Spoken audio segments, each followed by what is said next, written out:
RMS civil services में आपका स्वागत है। ये जीएस का प्रैक्टिस 8 नंबर 20 है और इसमें पॉलिटी से संबंधित क्वेश्चन लिए गए हैं, विशेषकर राष्ट्रपति से संबंधित। इसके पिछले वाले वीडियो में राष्ट्रपति का कुछ क्वेश्चन कराया गया था, जो शेष बचा है वह इसमें है। तो चलिए स्टार्ट करते हैं। जो स्टूडेंट नए हैं वो प्रीवियस वीडियो को देख सकते हैं, डिस्क्रिप्शन में लिंक दिया हुआ है। और साथ ही साथ इस चैनल पर हिस्ट्री का और अदर जो दरोगा होता है, दरोगा एएसआई बीपीएससी, वो सब के लिए टेस्ट चल रहा है, तो उसे भी आप देख सकते हैं। वो काफ़ी इम्पोर्टेंट क्वेश्चन का कलेक्शन बनाया जा रहा है। तो चलिए स्टार्ट करते हैं। पहला नंबर क्वेश्चन है कि भारत के राष्ट्रपति तथा उपराष्ट्रपति के निर्वाचन से जुड़े सभी विवादों की जांच और निर्णय किसके द्वारा किया जाता है? ऑप्शन ए, उस उच्च न्यायालय द्वारा जिसमें उसे चुनौती दी गई हो। ऑप्शन बी, उच्चतम न्यायालय द्वारा। ऑप्शन सी, निर्वाचन आयोग द्वारा। ऑप्शन डी, संसद द्वारा। तो इसका आंसर बताएं क्या होगा? Option B. ओके, ये उच्च न्यायालय के द्वारा दिया जाता है।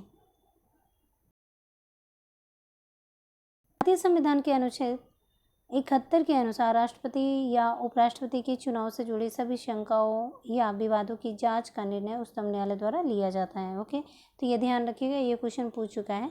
राष्ट्रपति और उपराष्ट्रपति चुनाव अधिनियम 1952 के अनुसार उच्चतम न्यायालय में एक चुनाव याचिका प्रस्तुत करने के अतिरिक्त इस संबंध में कोई प्रश्न नहीं किया जाएगा। मतलब कि ये जो निर्णय होते हैं ये अंतिम निर्णय होते हैं। ओके, सेकंड नंबर क्वेश्चन देखिए। राष्ट्रपति को प्राप्त वीटो शक्ति के संदर्भ में निम्नलिखित कथनों में से कौन सा कथन सही है? तो पहला है कि संविधान संशोधन से संबंधित अधिनियमों में राष्ट्रपति को वीटो शक्ति प्राप्त है। ऑप्शन दूसरे में है कि राष्ट्रपति धन विधेयक को अपने पास लंबित नहीं रख सकता। तीसरे में कि राष्ट्रपति का विशेषाधिकार राजनीतिक परिस्थितियों पर आधारित होता है। ऑप्शन ए केवल एक, ऑप्शन बी 1 और 2, ऑप्शन सी 1 और 3, ऑप्शन डी 2 और 3। तो इसका आंसर बताएं क्या होगा? Option D. ओके, 2 और 3 होगा। अधिनियम में राष्ट्रपति को वीटो शक्ति प्राप्त नहीं होगा। तो चलिए डिस्कशन कि राष्ट्रपति के पास वीटो की शक्ति होती है, जिससे वह संसद द्वारा पारित किसी भी विधेयक पर धन विधेयक को छोड़कर स्वीकृति देने में लंबित कर सकता है। राष्ट्रपति किसी भी विधेयक, धन विधेयक को छोड़कर को बिना किसी समय के अपने पास लंबित रख सकता है। राष्ट्रपति का विशेषाधिकार राजनीतिक परिस्थितियों पर आधारित होता है। 24वें संविधान संशोधन अधिनियम 1971 के तहत संविधान संशोधन विधेयकों पर राष्ट्रपति को अपनी स्वीकृति प्रदान करने हेतु बाध्यकारी बना दिया गया। अतः इस संदर्भ में राष्ट्रपति को कोई वीटो शक्ति प्राप्त नहीं है। तो ये आप ध्यान रखिएगा, 24वें संविधान संशोधन अधिनियम 1971 और क्या है तो बाध्यकारी बना दिया गया। क्वेश्चन यही आएगा। ओके, इसी से संबंधित क्वेश्चन बनते हैं। ओके, और यहाँ पे यह आएगा कि धन विधेयक को छोड़कर। ओके, थर्ड नंबर क्वेश्चन देखते हैं कि भारत के राष्ट्रपति के संदर्भ में कौन सा कथन सही नहीं है? ऑप्शन ए, यद्यपि राष्ट्रपति के पास परिस्थिति जनित विशेष है, परंतु उसके पास कुछ संवैधानिक विशेषाधिकार है।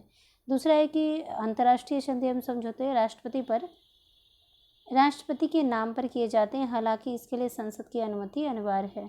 तीसरा में देखिए ऑप्शन सी में कि राष्ट्रपति अंतर्राष्ट्रीय मंचों और मामलों में भारत का प्रतिनिधित्व करता है। ऑप्शन डी में कि वह भारत के सैन्य बलों का सर्वोच्च सेनापति होता है और वह थल सेना, नौसेना, वायुसेना के प्रमुखों की नियुक्ति करता है। तो इसका आंसर बताएं क्या होगा? Option A. ओके, यद्यपि राष्ट्रपति के पास अधिकार नहीं है, परंतु उनके पास कुछ परिस्थितिजन्य विवेकाधिकार प्राप्त हैं। ओके, निम्नलिखित में से कौन सा कथन असत्य है? पहला है कि भारत में राष्ट्रपति को बिना संसद के अनुमोदन के अन्य देशों से संधियां तथा समझौता करने का अधिकार प्राप्त है। दूसरा है कि अमेरिका में राष्ट्रपति कोई भी संधि सीनेट की स्वीकृति के बिना नहीं कर सकता। ऑप्शन सी में कि यदि सर्वोच्च न्यायालय अपना स्थान दिल्ली के बजाय किसी अन्य स्थान पर स्थानांतरित करना चाहे तो इसके लिए राष्ट्रपति की स्वीकृति आवश्यक होगी। ऑप्शन डी में है कि अपनी कार्य प्रक्रिया के संबंध में बनाए गए नियमों के लिए भारत के सर्वोच्च न्यायालय को राष्ट्रपति की मंजूरी लेनी पड़ती है। तो इसमें बताएं कि इसमें कौन सा ऑप्शन जो है वो गलत है। ओके, तो इसका ऑप्शन जो है वो ऑप्शन डी। ओके, कि अपनी कार्य प्रक्रिया के संबंध में बनाए गए नियमों के लिए सर्वोच्च न्यायालय को राष्ट्रपति की मंजूरी लेनी पड़ती है। तो लेनी पड़ती है, तो ये क्या है, ये इम्पॉर्टेंट है, बाध्यकारी है कि लेनी पड़ती है। और यहाँ पे एक चीज़ ध्यान रखिएगा कि यहाँ पे लिखा हुआ है ना कि सर्वोच्च न्यायालय अपना स्थान दिल्ली के बजाय किसी अन्य स्थानों पर भी कर सकता है। ओके, तो ये क्वेश्चन आ सकता है कि क्या सर्वोच्च न्यायालय अपना स्थान दिल्ली के बजाय कहीं और कर सकता है, तो हाँ कर सकता है। ठीक है, तो उसमें राष्ट्रपति की स्वीकृति लेनी आवश्यक होगी। तो ये सब देख लीजिएगा। और 5 नंबर क्वेश्चन देखिए कि निम्नलिखित में से कौन सी राष्ट्रपति की न्यायिक शक्तियाँ हैं, मतलब न्याय से संबंधित। तो पहले में है कि सर्वोच्च न्यायालय और उच्च न्यायालय के मुख्य न्यायाधीश और अन्य न्यायाधीशों की नियुक्ति करना। दूसरे में कि विधि और तथ्य के किसी प्रश्न पर सर्वोच्च न्यायालय के परामर्श की अपेक्षा करना। तीसरे में अंतर्राष्ट्रीय संधियां राष्ट्रपति के नाम से हस्ताक्षरित होती है। चौथे में है कि मृत्युदंड को क्षमा करना, प्रविलंबन करना, विराम या परिहार करना।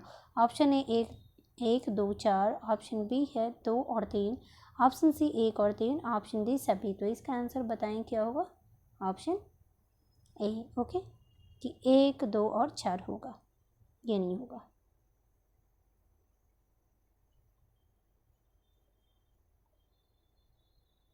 राष्ट्रपति के नाम से हस्ताक्षरित की जाने वाली अंतर्राष्ट्रीय संधियां राष्ट्रपति की कूटनीतिक शक्ति के अंतर्गत आती है। ओके, ना कि न्यायिक शक्ति के अंतर्गत।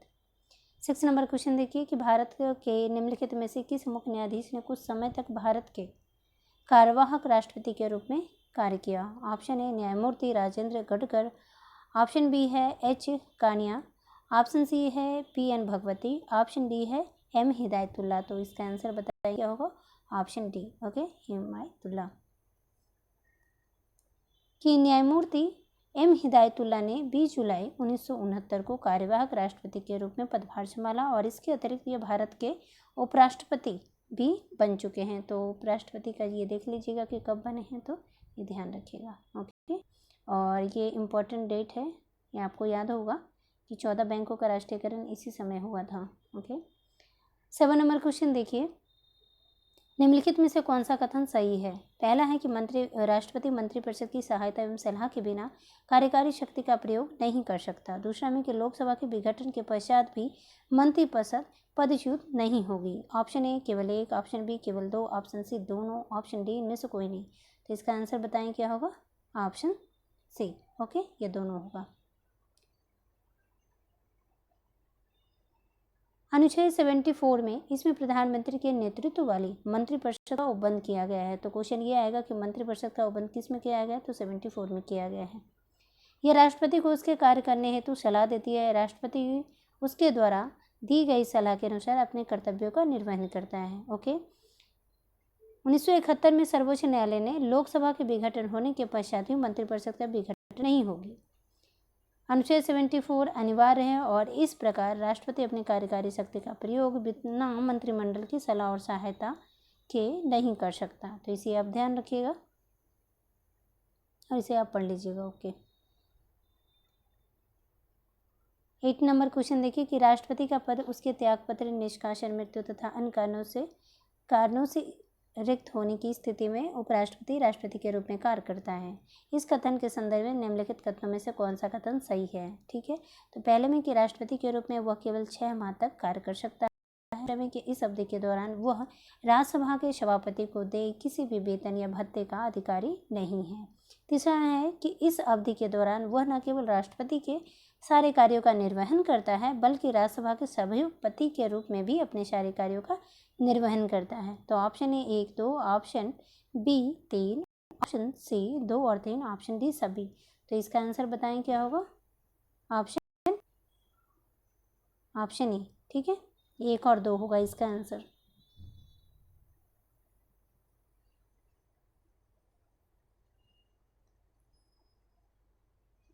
राष्ट्रपति का पद उसके त्यागपत्र, निष्कासन, मृत्यु तथा अन्य कारणों से रिक्त होने की स्थिति में उपराष्ट्रपति कार्यवाहक राष्ट्रपति के रूप में कार्य करता है। ठीक है, तो ये ध्यान रखिएगा, उपराष्ट्रपति कार्य करता है कार्यवाहक के रूप में। अगर ये ना हो तो कौन करेगा, तो सर्वोच्च न्यायालय के न्यायाधीश करेंगे। अनुच्छेद 65 के अनुसार कार्यवाहक राष्ट्रपति के रूप में वह केवल 6 माह तक ही कार्य करेगी। ये ध्यान रखिए, केवल 6 माह तक ही कार्य करेगा। इस अवधि में नए राष्ट्रपति का चुनाव केवल 6 माह कार्य कर सकता है। इस अवधि में नए राष्ट्रपति का चुनाव आवश्यक हो जाता है। ओके, तो संविधान में उपराष्ट्रपति के लिए कोई अनुमोदन की व्यवस्था तय नहीं की गई है। उसे जो भी वेतन मिलता है राज्यसभा के सभापति के कारण मिलता है, तो इसे अब ध्यान रखिएगा, ठीक है।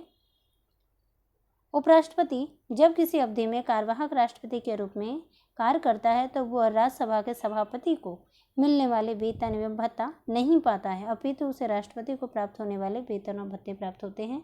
तो ये आप जरूर ध्यान रखिएगा, ये क्वेश्चन अक्सर बनता है। ओके, तथ्यात्मक क्वेश्चन है। 9 नंबर क्वेश्चन देखिए कि निम्नलिखित में से किसे भारत के राष्ट्रपति द्वारा नियुक्त किया जाता है। पहले में है कि वित्त आयोग के सदस्य, दूसरे में है कि संघ राज्य क्षेत्रों के मुख्यमंत्री, तीसरे में है कि उपराष्ट्रपति। तो इसका आंसर बताएं क्या होगा। 9 का ए, ठीक है, वित्त आयोग के सदस्य और संघ राज्य क्षेत्रों के मुख्यमंत्री। राष्ट्रपति भारत के नियंत्रक और महालेखा परीक्षक, मुख्य निर्वाचन आयुक्त और अन्य चुनाव आयुक्त, संघ लोक सेवा आयोग के अध्यक्ष एवं सदस्य, राज्य के राज्यपाल, वित्त आयोग के अध्यक्ष एवं सदस्य की नियुक्ति करते हैं, ठीक है। केंद्र शासित प्रदेश के, ये ध्यान रखिएगा किसकी नियुक्ति करते हैं, ये इंपॉर्टेंट है। फिर है कि केंद्र शासित प्रदेश के मुख्यमंत्री राष्ट्रपति द्वारा नियुक्त किए जाते हैं, न कि उपराज्यपाल के द्वारा। अन्य मंत्री मुख्यमंत्री की सिफारिश पर राष्ट्रपति द्वारा नियुक्त किए जाते हैं। मंत्री राष्ट्रपति के प्रसाद पर्यंत, ठीक है, जब तक कि राष्ट्रपति का मन होता है तब तक बनाए रखते हैं, प्रसाद पर्यंत पद धारण करते हैं। राष्ट्रपति की तरह उपराष्ट्रपति जनता द्वारा सीधे चुना नहीं जाता, बल्कि तरीके से चुना जाता है, मतलब अप्रत्यक्ष तरीके से चुना जाता है, ठीक है। यहाँ पे एक वर्ड छूटा हुआ है। 3 नंबर क्वेश्चन देखिए कि राष्ट्रपति तथा राज्यपाल दी जाने वाली उन्मुक्तियां के संदर्भ में निम्नलिखित में से कौन सा कथन सही नहीं है। तो पहला है कि राज्यपाल के विरुद्ध दंडिक कार्रवाई उनकी पदावधि के दौरान केवल सर्वोच्च न्यायालय में प्रारंभ की या जारी रखी सकती है। दूसरा है कि राष्ट्रपति के कार्यकाल के दौरान उसके विरुद्ध किसी भी न्यायालय में दीवानी का मुकदमा नहीं चलाया जा सकता। ऑप्शन ए केवल 1, ऑप्शन बी केवल 2, ऑप्शन सी दोनों, ऑप्शन डी इनमें से कोई नहीं। तो इसका आंसर बताएं क्या होगा। ये उन्मुक्तियां जो दिया है विशेषाधिकार के संदर्भ में आप देख सकते हैं। ओके, तो 10 नंबर का क्वेश्चन का आंसर बताएं क्या होगा। ऑप्शन सी होगा, दोनों सही है। दोनों सॉरी यहाँ पे क्या है, कथन सही नहीं है, ये दोनों गलत है। ओके, संविधान के अनुच्छेद 361, ओके, 361 में राष्ट्रपति, भारत के राष्ट्रपति और राज्यपालों की कुछ शक्तियां प्रदान की गई हैं, जो निम्न है। राष्ट्रपति या राज्यपाल अपने कार्यकाल के लिए किसी कार्य या किए गए किसी निर्णय, जो लिए गए निर्णय हैं, के प्रति देश के किसी भी न्यायालय में जवाबदेह नहीं होता। तो ये उसकी क्या, उसके अधिकार हैं, कुछ दिए गए हैं इसके। राष्ट्रपति या राज्यपाल के विरुद्ध उसकी पदावधि के दौरान किसी न्यायालय में किसी भी प्रकार की दंड कार्रवाई नहीं रखी जा सकती। तो ये इसका अधिकार हो गया, विशेषाधिकार। और ये लास्ट देखते हैं कि राष्ट्रपति या राज्यपाल की पदावधि के दौरान उसकी गिरफ्तारी या कारावास के लिए किसी न्यायालय से कोई प्रक्रिया प्रारंभ नहीं की जा सकती। हालांकि आरोपी व्यक्ति को महाभियोग लगाने के बाद एक साधारण नागरिक के रूप में दोषी ठहराया जा सकता है। ओके, तो ये आप ध्यान रखिएगा। और फिर क्या है कि भारत के राष्ट्रपति को दंडिक कार्रवाई के विरुद्ध शक्तियां प्राप्त है, जबकि उसके कार्यकाल के दौरान उनके व्यक्तिगत सामर्थ्य से किए गए किसी कार्य के लिए दीवानी मुकदमा केवल तभी शुरू किया जा सकता जब उन्हें 2 महीने की अग्रिम सूचना प्रदान की गई हो। यह ध्यान रखिएगा कि दीवानी मुकदमा चलाया जा सकता है, किंतु तभी चलाया जा सकता है जब आप 2 महीने पहले आप सूचना दे दिए हों। ठीक है, 11 नंबर क्वेश्चन देखते हैं कि निम्नलिखित में से कौन सा कथन सही नहीं है। ठीक है, तो पहले भारत के राष्ट्रपति का चुनाव एक निर्वाचक मंडल द्वारा किया जाता है, जिसमें संसद के दोनों सदनों के सदस्य तथा विधानसभाओं के सदस्य शामिल होते हैं। ठीक है, दूसरे में कि भारत के उपराष्ट्रपति का चुनाव संसद के दोनों सदनों के चुने हुए सदस्यों से मिलकर बने निर्वाचक मंडल द्वारा किया जाता है। तो इसका आंसर बताएं क्या होगा। 11 नंबर का सी। ठीक है, कि ये दोनों सही नहीं है। डिस्क्रिप्शन देखते हैं कि भारत के राष्ट्रपति के संदर्भ में देखते हैं तो भारत के राष्ट्रपति का चुनाव निर्वाचक मंडल के द्वारा किया जाता है। ओके, जिसमें संसद के दोनों सदनों तथा विधानसभाओं के निर्वाचित सदस्य शामिल होते हैं। ये ध्यान रखिएगा कि दोनों सभाओं के निर्वाचित सदस्य शामिल होते हैं, ना कि यहाँ पे पूरे सदस्य शामिल होते हैं, क्योंकि ये सदस्य जो होंगे संपूर्ण सदस्य में क्या होते हैं कि निर्वाचित और मनोनीत दोनों शामिल होते हैं। तो इसमें क्या है, निर्वाचित सदस्य। यहाँ पे देख लीजिए कि यह एकल हस्तांतरणीय मत की अनुपातिक प्रतिनिधि प्रणाली के आधार पर चुना जाता है। तो ये ध्यान रखिएगा। और ये अनिवार्य रूप से भारत का नागरिक होना चाहिए और आयु 35 वर्ष से कम नहीं होनी चाहिए और लोकसभा का सदस्य बनने की योग्यता रखता हो। तो ये राष्ट्रपति के संदर्भ में कहा गया है। ओके, उपराष्ट्रपति के बारे में जान लें कि भारत का उपराष्ट्रपति का चुनाव निर्वाचक मंडल एकल हस्तांतरणीय मत के अनुपातिक प्रतिनिधि प्रणाली के आधार पर किया जाता है, जिसमें संसद के दोनों सदनों के सदस्य, जिसमें निर्वाचित और नामांकित सदस्य शामिल होते हैं। तो ये ध्यान रखिएगा कि राष्ट्रपति में निर्वाचित और उपराष्ट्रपति में दोनों सदस्य शामिल। ठीक है, यह अनिवार्य रूप से भारत का नागरिक होना चाहिए, 35 वर्ष की आयु से कम नहीं होना चाहिए और राज्यसभा का सदस्य होने की योग्यता रखना चाहिए। तो ठीक है, आप ध्यान रखिएगा कि राष्ट्रपति में क्या है, ये अंतर देख लीजिए। यही तो क्वेश्चन आता है कि यहाँ पे राष्ट्रपति के संदर्भ में कहा जाता है लोकसभा का सदस्य की योग्यता और उपराष्ट्रपति के संदर्भ में तो राज्यसभा के सदस्य। ओके, तो ये ध्यान रखिएगा। 12 नंबर क्वेश्चन देखिए कि भारतीय संविधान के अनुसार भारत के राष्ट्रपति का वो कर्तव्य है कि वे निम्नलिखित में से किसको संसद के पटल पर रखवाएगा। ऑप्शन ए, पहले में है कि वित्त आयोग की सिफारिश, दूसरे में लोक लेखा समिति के प्रतिवेदन, तीसरे में नियंत्रक महालेखा परीक्षक के प्रतिवेदन, चौथे में राष्ट्रीय अनुसूचित जाति आयोग के प्रतिवेदन। तो ऑप्शन ए केवल 1, ऑप्शन बी 2 और 3, ऑप्शन सी 1, 3, 4, ऑप्शन डी सभी। तो इसका आंसर बताएं क्या होगा, ऑप्शन सी। ठीक है, यहाँ पे 2 नहीं होगा। भारत में राष्ट्रपति के द्वारा संघ वित्त आयोग की सिफारिश, नियंत्रक महालेखा परीक्षक के प्रतिवेदन तथा अनुसूचित जाति आयोग के प्रतिवेदन को संसद के पटल पर रखवाया जाता है। तो इसे आप ध्यान रखिएगा। ठीक है, जबकि लोक लेखा समिति एक संसदीय समिति है जिसका कार्य जो है नियंत्रक महालेखा परीक्षक की वार्षिक रिपोर्ट की जांच करना होता है। ओके, जांच करना होता है तथा यह अपनी रिपोर्ट लोकसभा अध्यक्ष को सौंपता है, ना कि राष्ट्रपति को। भारतीय संविधान के अनुच्छेद 281 के तहत राष्ट्रपति वित्त आयोग की सिफारिशों को संसद के प्रत्येक सदन के समक्ष रखवाता है। तो अनुच्छेद 280 में क्या है, वित्त आयोग है। ठीक है, ये ध्यान रखिएगा। संविधान का अनुच्छेद 151(1) के अंतर्गत राष्ट्रपति नियंत्रक महालेखा परीक्षक के प्रतिवेदन को संसद के प्रत्येक सदन के समक्ष रखवाएगा। ठीक है, तो इसे ध्यान रखिएगा। संविधान के अनुच्छेद 368(6) के तहत राष्ट्रपति राष्ट्रीय अनुसूचित जाति आयोग के प्रतिवेदन को संसद के प्रत्येक पटल पर के समक्ष रखवाएगा। तो इसे आप ध्यान। नेक्स्ट क्वेश्चन देखते हैं। 13 नंबर क्वेश्चन देखते हैं कि भारत के राष्ट्रपति के निर्वाचन के संदर्भ में निम्नलिखित कथनों में से कौन सा कथन सही है। पहले में है कि प्रत्येक विधायक के वोट का मूल्य अलग अलग राज्यों में अलग अलग होता है। ओके, दूसरे में है कि लोकसभा के सदस्यों के वोट का मूल्य राज्यसभा के सदस्यों के वोट के मूल्य से अधिक होता है। ऑप्शन ए केवल 1, ऑप्शन बी केवल 2, ऑप्शन सी दोनों, ऑप्शन डी इनमें से कोई नहीं। तो इसका आंसर बताएं क्या होगा, ऑप्शन ए। ठीक है, केवल 1 होगा कि यहाँ पे क्या है कि प्रत्येक विधायक के वोट का मूल्य अलग अलग राज्यों में अलग अलग होता है। ओके, अनुच्छेद 54 में राष्ट्रपति के निर्वाचन का वर्णन किया गया, इसे याद रखिएगा। लोकसभा के सदस्यों के वोट का मूल्य राज्यसभा के सदस्यों के वोट के मूल्य से अधिक नहीं होता, बल्कि दोनों सदनों के सदस्यों के वोट का मूल्य समान होता है। तो इसे आप ध्यान रखिएगा। ओके, 14 नंबर क्वेश्चन देखिए, ये थोड़ा बड़ा क्वेश्चन है। ओके, राष्ट्रपति की शक्तियों के संबंध में निम्नलिखित कथनों में से कौन सा कथन सही है। इसमें कथन सही चुनना है।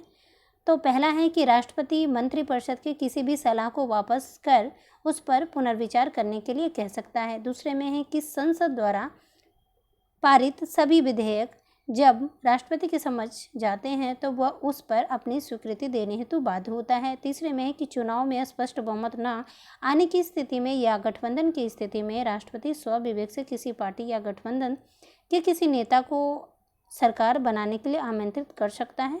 तो option A 1, 3, option B 1, option C 3, option D 2 और 3। तो इसका आंसर बताएं क्या होगा, ऑप्शन ए। ओके, इसका आंसर होगा 1 और 3 होगा आंसर। ओके, इसका डिस्क्रिप्शन जो है वो आप पढ़ लीजिएगा, ठीक है, ये बहुत ही इम्पोर्टेंट है।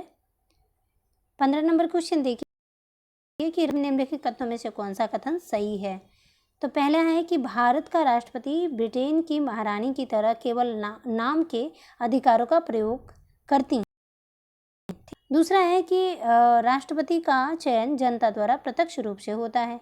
तीसरा है कि राष्ट्रपति संपूर्ण राष्ट्र का प्रतिनिधित्व करता है, लेकिन वह प्रधानमंत्री की तरह जनादेश का दावा नहीं कर सकता। चौथे में कि सारे कानून, सरकार के सभी नीतिगत फैसले एवं सभी प्रमुख नियुक्तियां राष्ट्रपति के नाम से ही होती है।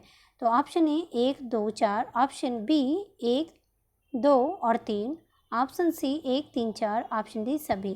तो बताएं इसका आंसर क्या होगा, कौन सा कथन जो है वो सही है। तो ऑप्शन तक नहीं, अप्रत्यक्ष होता है। ओके, राष्ट्रपति का चयन प्रत्यक्ष रूप से जनता द्वारा नहीं किया जाता। राष्ट्रपति का चुनाव संसद एवं राज्य विधानसभाओं के निर्वाचित सदस्यों के द्वारा किया जाता है और भारतीय रक्षा बलों का सुप्रीम कमांडर राष्ट्रपति ही होता है। ओके, 16 नंबर कि भारत का राष्ट्रपति आपातकालीन की घोषणा ऑप्शन ए प्रधानमंत्री की सलाह पर कर सकता है, ऑप्शन बी मंत्रिपरिषद की सलाह पर कर सकता है, ऑप्शन सी अपने विवेक पर कर सकता है, ऑप्शन डी तब कर सकता है जब ऐसी उद्घोषणा करने के लिए संघ के मंत्रिमंडल का निर्णय उसे लिखित रूप से संसूचित किया गया हो। तो इसका आंसर बताएं क्या होगा, ऑप्शन डी। ओके, ये आप ध्यान रखिएगा। ओके, कि संविधान के भाग 18 में अनुच्छेद 352 तक आपात उपबंध दिए गए हैं। तो इसे आप ध्यान रखिएगा, भाग 12 और 352, ठीक है। अनुच्छेद 352 के अंतर्गत युद्ध, बाह्य आक्रमण या सशस्त्र विद्रोह के आधार पर संपूर्ण भारत या इसके किसी एक हिस्से में राष्ट्रीय आपात की घोषणा किया जा सकता है। अनुच्छेद 352 के तहत विश्व संविधान संशोधन अधिनियम 1978 द्वारा यह प्रावधान जोड़ा गया कि राष्ट्रपति तब तक राष्ट्रीय आपात की घोषणा नहीं कर सकता जब तक का मंत्रिमंडल लिखित रूप से ऐसा प्रस्ताव ना भेजे। तो ये ध्यान रखिएगा, ऐसी उद्घोषणा का संकल्प संसद के प्रस्ताव सदन का विशेष बहुमत से पारित होना चाहिए। तो यही क्वेश्चन आएगा कि विशेष बहुमत, यहाँ पे क्वेश्चन कर देगा साधारण बहुमत। ओके, तो इसे ध्यान रखिएगा। और मंत्रिमंडल के लिखित होना चाहिए, मंत्रिमंडल का लिखित प्रस्ताव होना चाहिए, तभी राष्ट्रीय आपात का लागू होगा। 17 नंबर क्वेश्चन देखिए, और ये लास्ट क्वेश्चन है कि निम्नलिखित विधेयक के संदर्भ में सदनों द्वारा पारित, यहाँ पे संदर्भ होना चाहिए कि सदनों द्वारा पारित किए जाने के पश्चात उसे राष्ट्रपति के समक्ष प्रस्तुत किया जाता है, जो उस विधेयक पर या तो अनुमति देगा या अनुमति रोक लेगा। तो बताएं कि ऑप्शन ए अनुमति जो है 6 माह के भीतर देती है, ऑप्शन बी है कि अनुमति प्रदान या विधेयक को स्वीकार यथा संभव शीघ्र कर सकता है, ऑप्शन सी विधेयक को उसके समक्ष प्रस्तुत किए जाने के पश्चात उस विधेयक को यथा संभव शीघ्र उस संदेश के साथ लौटा सकता है कि सदन विधेयक पर पुनर्विचार करे, ऑप्शन डी है कि सदनों द्वारा विधेयक को फिर से पारित किए जाने के बाद भी अपनी अनुमति को रोक सकता है। तो बताएं कि राष्ट्रपति क्या कर सकता है। तो 17 नंबर का क्वेश्चन का आंसर होगा ऑप्शन सी।